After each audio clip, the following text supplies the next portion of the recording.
नमस्कार दोस्तों। आज हमारा टॉपिक है कि आपको इनकम टैक्स रिटर्न कब फाइल करनी चाहिए। ठीक है जी। सबसे पहले इसके लिए अपन ये बात करेंगे फाइनेंशियल ईयर 24-25 यानी कि असेसमेंट ईयर 25-26 की जो लास्ट डेट है रिटर्न फाइलिंग की वो क्या है उसकी बात करें। अगर आपके ऊपर ऑडिट अप्लीकेबल नहीं हो रहा है तो आपको 31 जुलाई 2025 तक अपनी रिटर्न फाइल कर देनी है। ठीक है जी। दूसरी, अगर आपके ऊपर ऑडिट अप्लीकेबल हो रहा है, ऑडिट किसी भी तरीके का हो अप्लीकेबल, तो आपके लिए जो लास्ट डेट है वो है 31 अक्टूबर 2025। ठीक है जी। आ गई बात समझ में।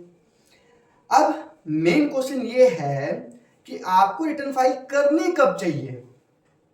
सबसे पहले हम लोग आपको ये बता दें कि जो आईटीआर के फॉर्म्स हैं फाइनेंशियल ईयर 24-25 के, वो अभी तक गवर्नमेंट ने रिलीज नहीं किए हैं, गवर्नमेंट के पोर्टल के साइट पर अभी तक नहीं आए हैं।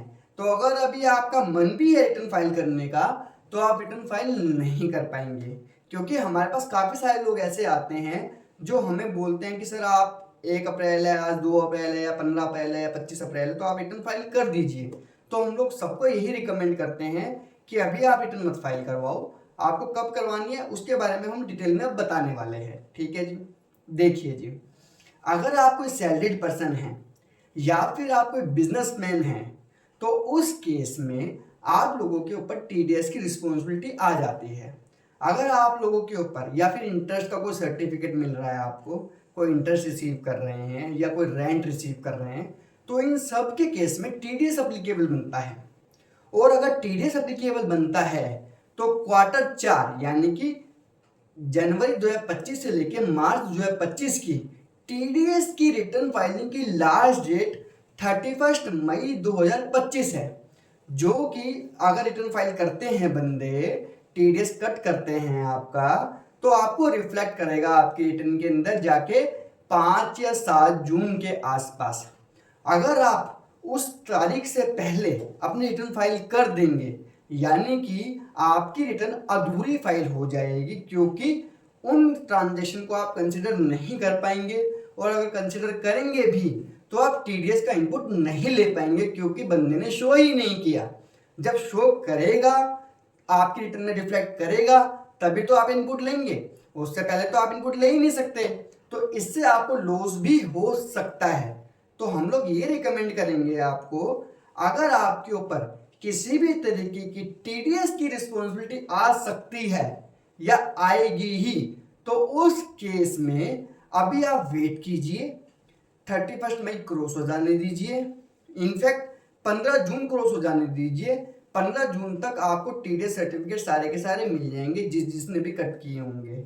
उसके बाद ही आप रिटर्न फाइल करना। 15 जून से लेकर 31 जुलाई 1.5 महीना फिर भी आपके पास बचता है, तो कोई इतनी हबड़ खबड़ वाली बात नहीं है, आप इजीली रिटर्न फाइल कर सकते हैं। बाकी आप लोगों को कोई दिक्कत आए रिटर्न फाइलिंग करने में तो आप हमारी हेल्प भी ले सकते हैं। बाकी हम लोग सारी डिटेल में वीडियो बना ही रहे हैं, आप खुद से भी रिटर्न फाइल करना चाहेंगे तो हमारी वीडियोस देख के आप कर सकते हैं इजीली, कोई भी दिक्कत आपको नहीं आएगी। जहाँ पे एक्सपर्ट एडवाइस की जरूरत पड़ेगी वहाँ ऑब्वियसली आपको किसी ना किसी चीज़ की जरूरत पड़ेगी, तो हम लोग यही रिकमेंड करेंगे कि जो आपके नियर बाई में सीए पढ़ रहा है या फिर आपको जिसके ऊपर ट्रस्ट है आप उससे आप उसकी हेल्प लीजिए और जो है अपनी रिटर्न फाइल करवाइए। क्योंकि अगर रिटर्न गलत फाइल हो गई आप लोगों की तो आप लोगों को काफ़ी ज़्यादा दिक्कत आ सकती है, बेमतलब के नोटिस आ सकते हैं, जिसकी वजह से हैवी पेनल्टीज हैवी इंटरेस्ट आपको लग सकते हैं।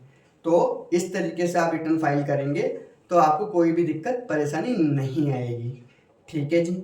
बाकी आप लोगों को इस वीडियो से रिलेटेड कोई दिक्कत हो तो आप कमेंट बॉक्स में भी कमेंट कर सकते हैं, हम लोग 24 घंटे के अंदर अंदर उसका रिस्पॉन्स कर देंगे। Thank you.